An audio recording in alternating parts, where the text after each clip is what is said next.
मी माझ्या भाषणात सांगत असते, हं. पैसे तुम्हाला घर भरून दिले, स्टुडिओ भरून दिले, तर तुम्ही किती दिवस ते सांभाळणार? जेवण दिलं, सगळं दिलं, टीव्ही दिलं, मोबाईल दिलं, पण घराच्या बाहेर जायचं नाही. हम्म. किती दिवस राहील माणूस? 1 दिवस, 2 दिवस, 4 दिवस. मग बाहेर कशासाठी जायचं?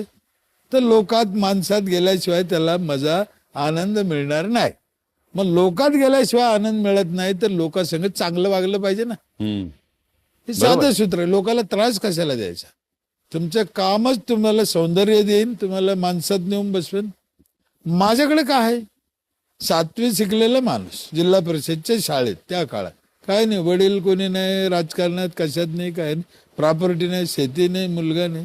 एवढं महाराष्ट्रातले लोक प्रेम करते, बोलवते. खरं सांगा, याच इकडे याची तरी आपली लायकी आहे का?